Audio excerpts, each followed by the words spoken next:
Hola,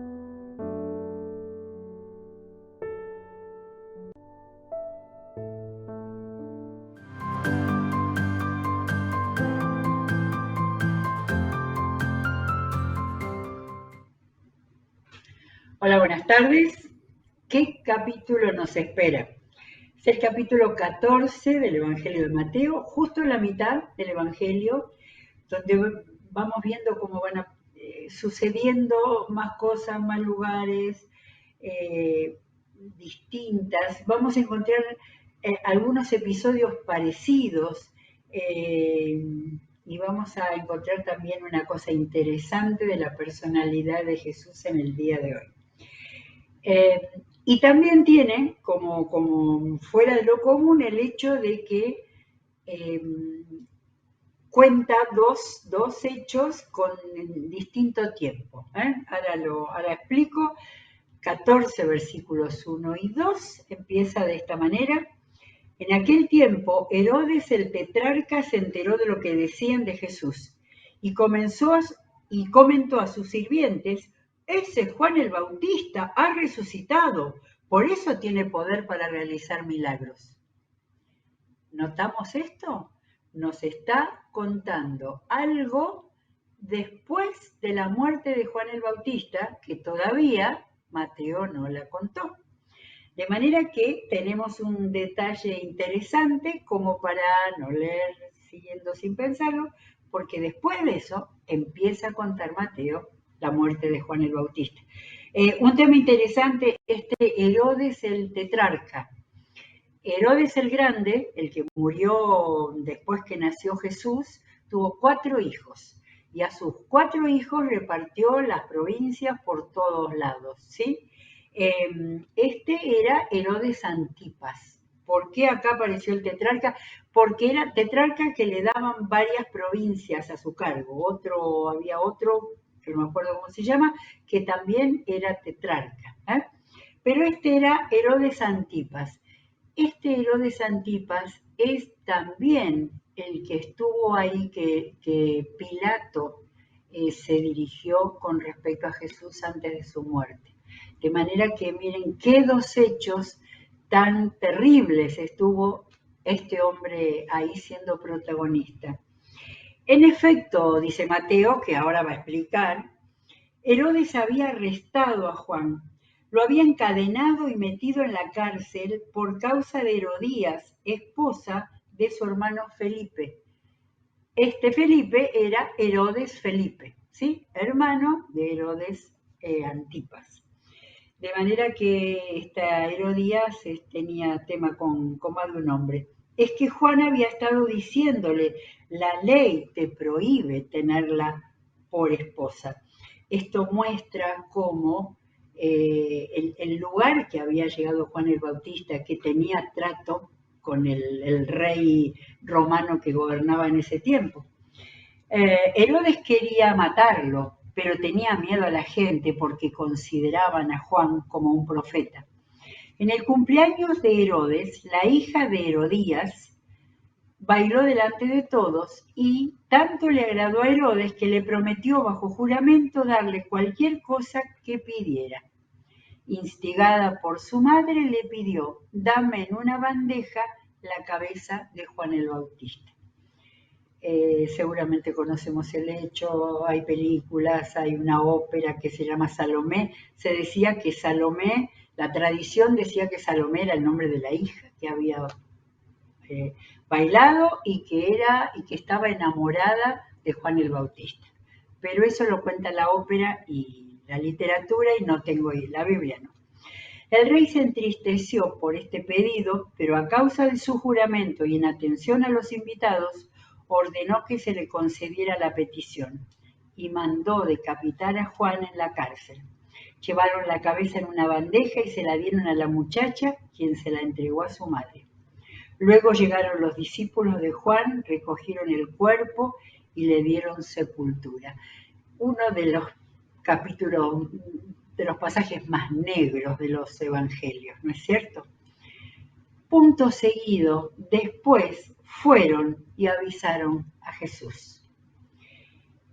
el versículo 13 dice, cuando Jesús recibió la noticia, se retiró él solo en una barca a un lugar solitario. Antes de continuar, quiero contar algo. Era lógico que Jesús fuera, ¿sí?, en la barca, subió a la barca como acostumbraba en el mar de Galilea y se fue a hablar con su padre, seguramente a volcar toda su tristeza, su decepción por lo que había pasado por culpa de los hombres. Pero sigue. Las multitudes se enteraron y lo siguieron a pie desde los poblados. Cuando Jesús desembarcó y vio a tanta gente, tuvo compasión de ellos y sanó a los que estaban enfermos. Esto me hizo recordar algo que leí en el libro del doctor López Rossetti que se llama El estrés de Jesús. Él hizo un libro tomando los evangelios y los distintos episodios en la vida de Jesús y como médico experto en el estrés explicó de qué manera el estrés de Jesús tenía su nivel más perfecto, en el sentido de soportar el estrés y que el estrés no lo derrumbaba. Y me acuerdo especialmente cuando leí el capítulo en el que contaba esto.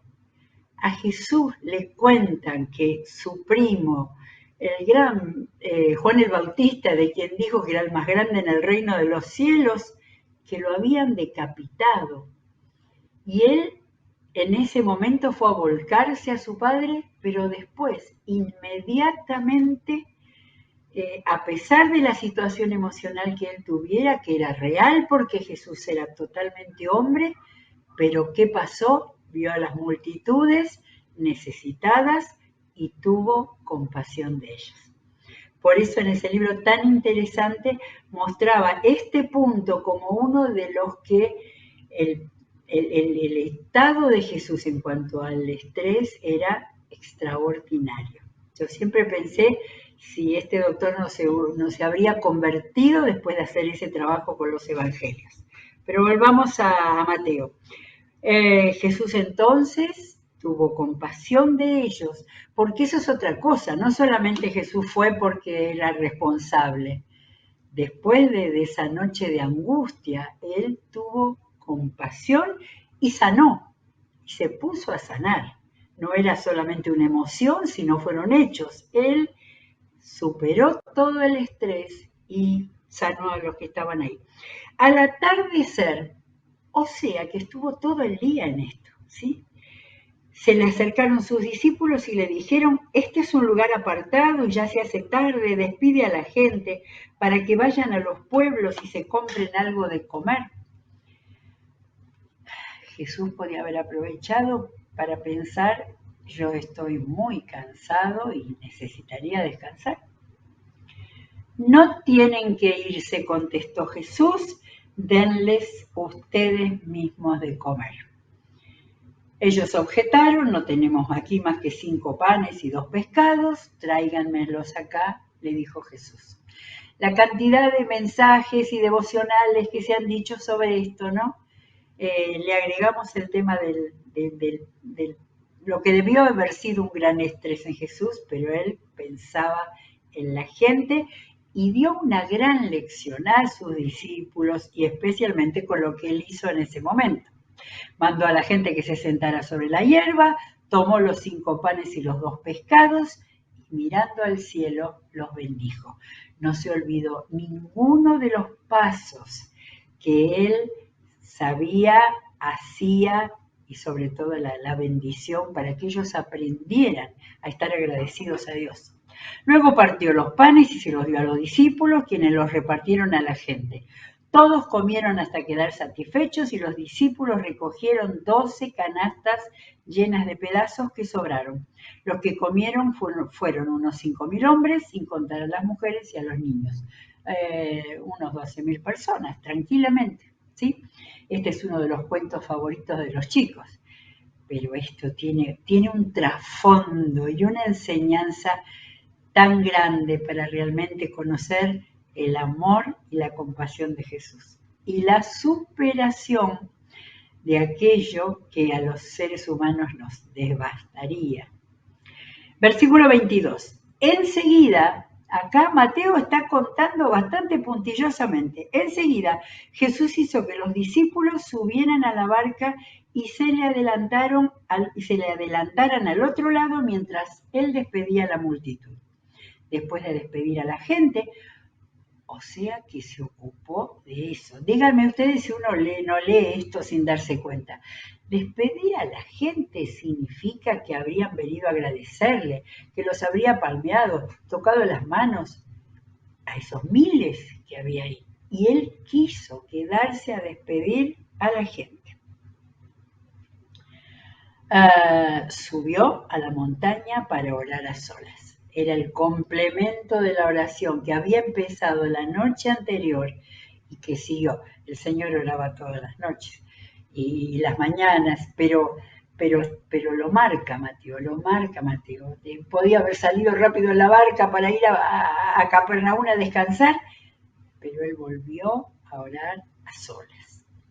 Al anochecer estaba allí él solo, y la barca ya estaba bastante lejos de la tierra, zarandeada por las olas porque el viento le era contrario.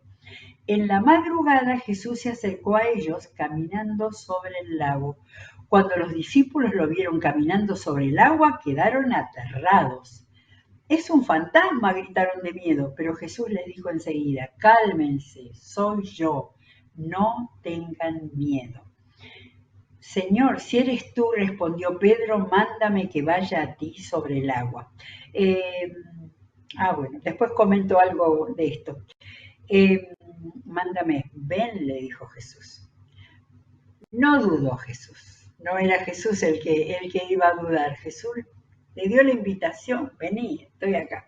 Pedro bajó de la barca y caminó sobre el agua en dirección a Jesús. Pero al sentir el viento fuerte, tuvo miedo y comenzó a hundirse. Entonces gritó: «Señor, sálvame».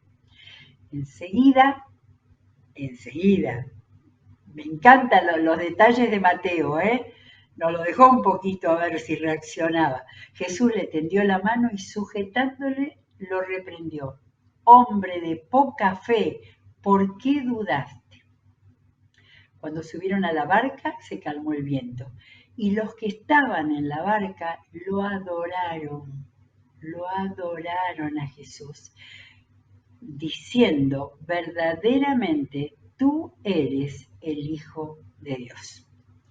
Tengo marcado unos pocos capítulos antes, Mateo 8, tenemos también cuando él estaba en la barca, cuando se quedó dormido, se asustaron, lo despertaron, pero lo fui a ver para darme cuenta de la diferencia. No sé cuánto tiempo pasó entre una noche y esta noche.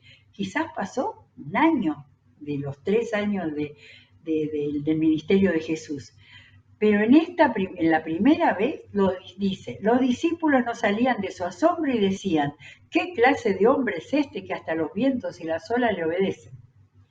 En cambio ahora en el capítulo 14 lo adoraron diciendo: «Verdaderamente tú eres el Hijo de Dios».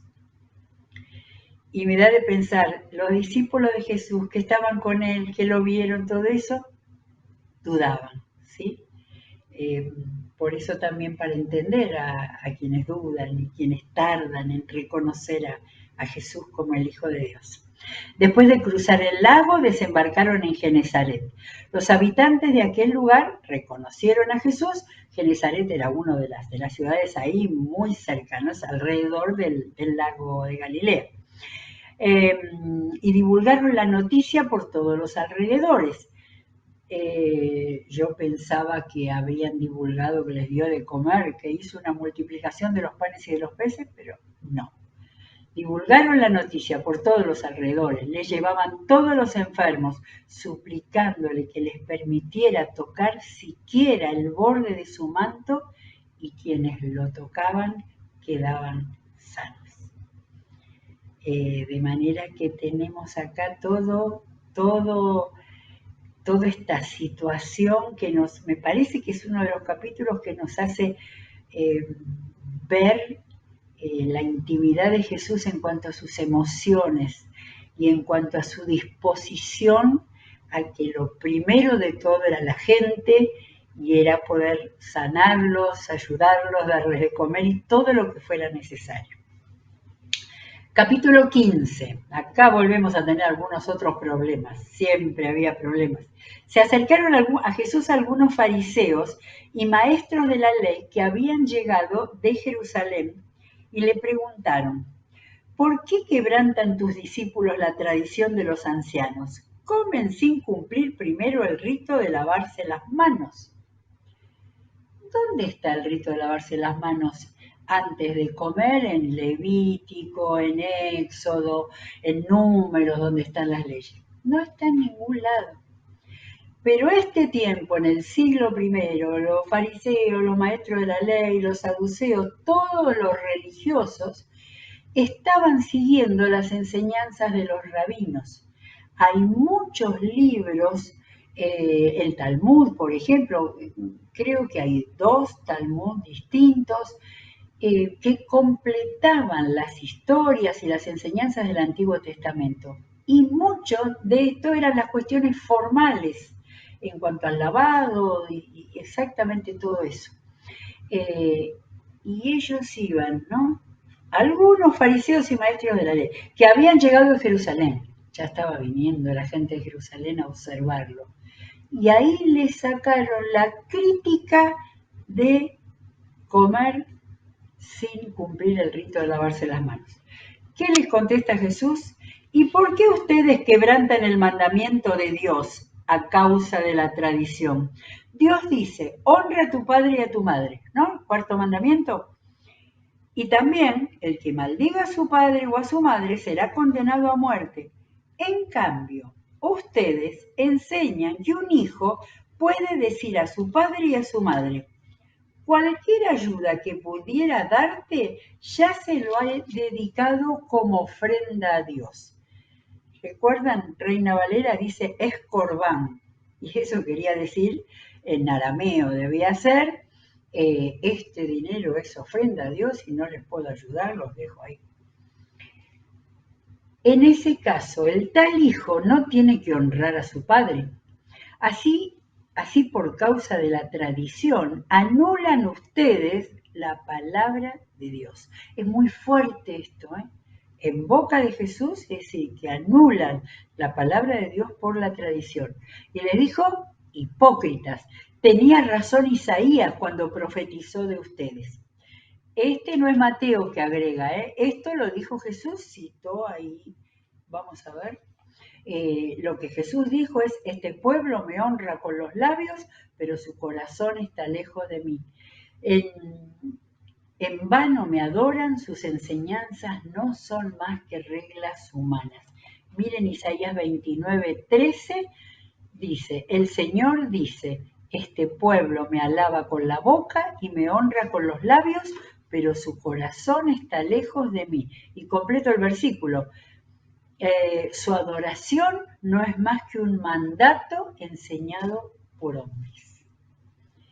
Fíjense la correspondencia con lo que Jesús les estaba diciendo a esos que venían con el detallecito de lavarse las manos.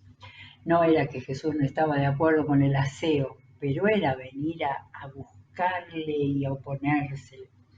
Jesús llamó a la multitud y dijo: escuchen y entiendan.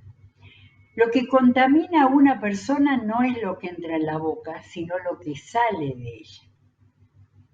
Entonces se le acercaron los discípulos y le dijeron: ¿sabes que los fariseos se escandalizaron al oír eso? Jesús le respondió: toda planta que mi Padre Celestial no haya plantado será arrancada de raíz. Déjenlos, son guías ciegos. Y si un ciego guía a otro ciego, ambos caerán en un hoyo.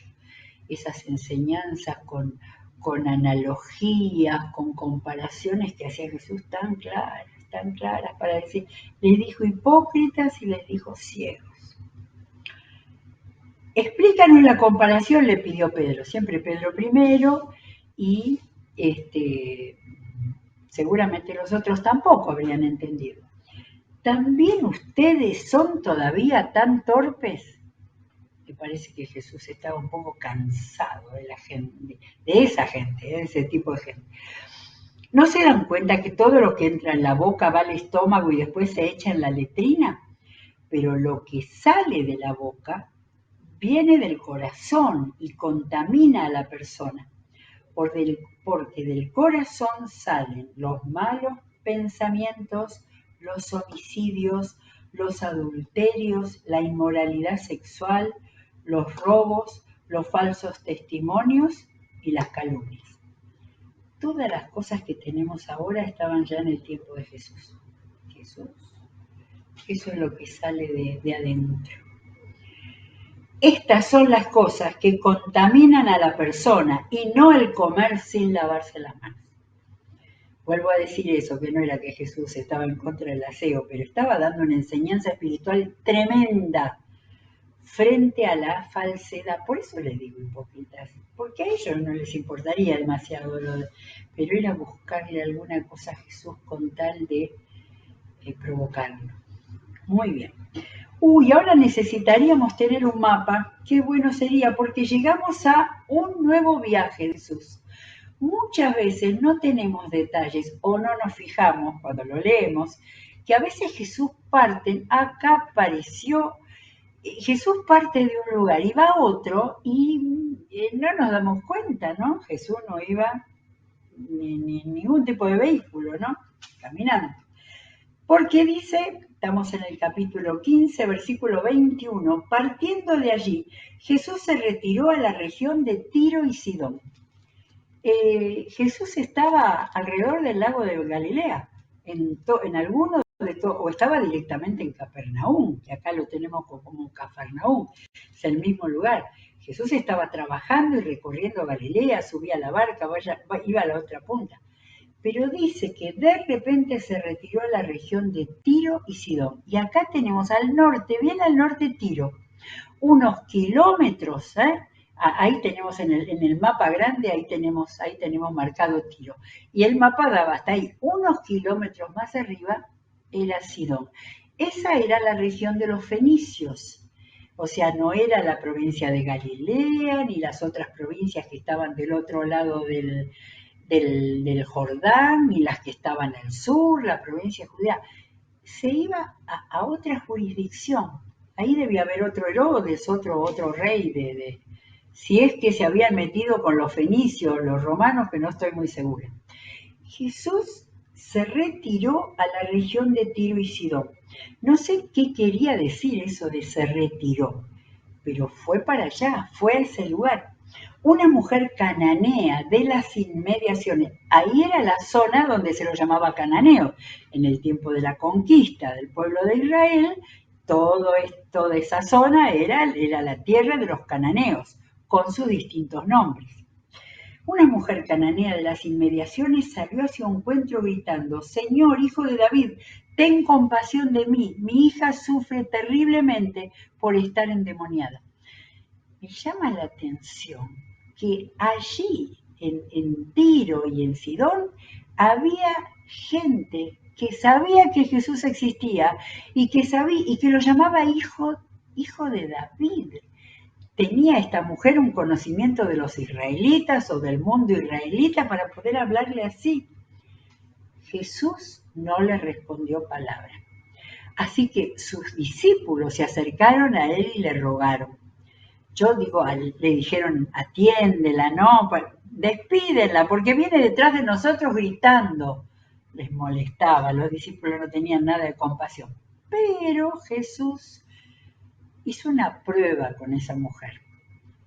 Le dice, no fui enviado sino a las ovejas perdidas del pueblo de Israel, contestó Jesús. La mujer se acercó y arrodillándose delante de él le suplicó, Señor, ayúdame. Él le respondió, siguió con ese argumento primero, firme aparentemente, y le dijo, no está bien quitarles el pan a los hijos y echárselo a los perros. Recordemos que perros eran todos los que no judíos. Sí, Señor, pero hasta los perros comen las migajas que caen de la mesa de sus amos.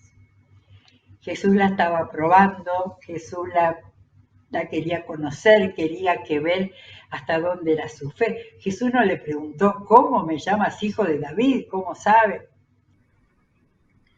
Qué buena esa frase de Jesús para todos los que estaban ahí mirando, ¿no? Mujer, qué grande es tu fe, que se cumpla lo que quieres. Y también, como en el otro caso, en que Jesús no fue a ver directamente al enfermo, bueno, es una endemoniada en este caso, Jesús la sanó instantáneamente. Toda esa idea que puede haber quedado, que quizás los discípulos estaban un poco perplejos de que la había tratado de esa manera que parecía fría o indiferente. Sin embargo, Jesús estaba ayudándola a ella a que clarificara su fe y que su fe fuera y su desesperación de necesidad de obra de Dios, porque estaba clamando a Dios, y que iba a lograr el milagro más allá de todas las cosas que pudiera haber, que pudiera frenarle su interior. Desde ese mismo momento quedó sana su hija. Uno de los milagros más diferentes a todos, ¿no?